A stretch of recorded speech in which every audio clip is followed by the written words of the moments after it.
Kinumpirma ng Starstruck Season 6 Ultimate Female Survivor na si Clea Pineda na hiwalay na sila ng kanyang jowang si Catrice Kirulf matapos ang 3 taon nilang relasyon. Nakapanayan ni Boy Abunda si Clea sa programang Fast Talk with Boy Abunda nitong Biyernes, July 18, 2025. Doon ay isiniwalat niyang hindi na nila natutulungan ni Kat ang isa't isa, kaya nagdesisyon silang maghiwalay na, 1 buwan na ang nakaraan. Ayon pa kay Clea, mutual decision nila ni Kat na maghiwalay na silang dalawa dahil may kanya-kanya na silang priorities. Sinabi rin niyang umabot na raw sa punto na gusto nilang unahin ang sarili nila at na-realize din nila na hindi na raw sila nakakatulong sa isa't isa. Anya, may kanya-kanya kaming priorities. Mutual decision yung nangyari, mutual yung breakup namin. And umabot na kami sa point na gusto niyang unahin yung sarili niya. Gusto ko rin naman unahin yung sarili ko this time, piliin yung sarili ko this time. And na-realize namin na hindi na kami nakakatulong sa isa't isa. Parang pinupull down na lang namin yung isa't isa.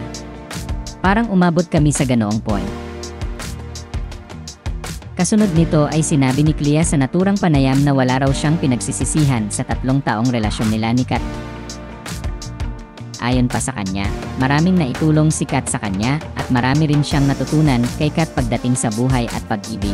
At sigurado siyang ganoon din ang nagawa niya para kay Kat. Dagdag pa niya, parang okay naman daw ang dynamics nila dahil kabisado nila ang isa't isa. Sinabi rin niyang sobrang ganda ng relationship nila ni Kat, pero may mga aspeto nga lang talaga sa buhay nila na kailangan nilang piliin yung sarili nila o unahin yung sarili nila.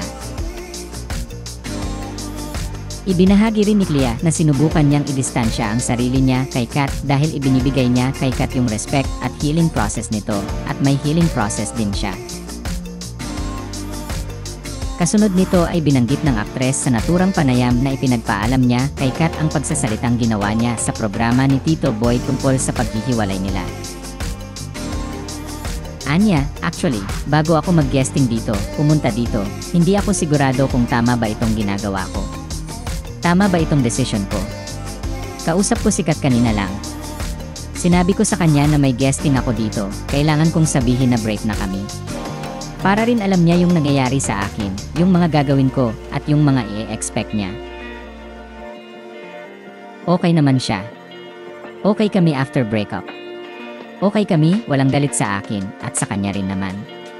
Okay kaming dalawa. Mahirap lang kasi mabigat. 3 years yon at sobrang ganda ng relationship namin. Ayokong kalimutan yon.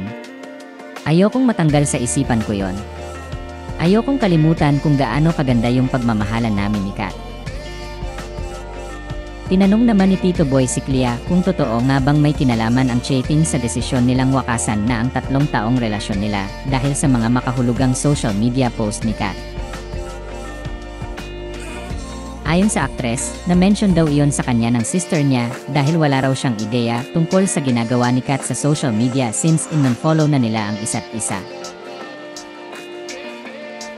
Sinabi rin niyang hindi raw niya masisisi si Kat kung ganoon ang mga post o repost nito sa social media account nito at ang sa kanya lang ay mayroon daw siyang sariling values pagdating sa relationship. Dagdag pa niya, binavalue raw niya yung loyalty, yung love nila sa isa't isa, at yung respeto niya kay Kat, at wala raw siyang balak na sirain yon. Ayon pa sa kanya, hindi raw niya inisip na makasira ng tao dahil sa ganoong maling ginagawa. Kaya pagdating sa post na yon, sa tingin ng aktres ay mas okay kung kay Kat manggaling ang sagot kung bakit niya nagawa iyon dahil hindi niya na nakausap ito tungkol doon at ayaw niyang magsalita para kay Kat. Nang diretsahang tanungin kung nag-cheat ba siya kay Kat, no ang naging sagot ni Clea at sinabing sobrang proud siyang sabihin iyon dahil hindi raw niya kayang gawin iyon kay Kat. No rin ang sagot ng aktres nang tanungin siya kung nag-cheat ba sa kanya si Kat. Sa Fast Talk segment ng naturang programa ay tinanong siya kung makapagbalikan pa ba siya sa kanyang ex. Sagot ng aktres, depende kung sino yung ex.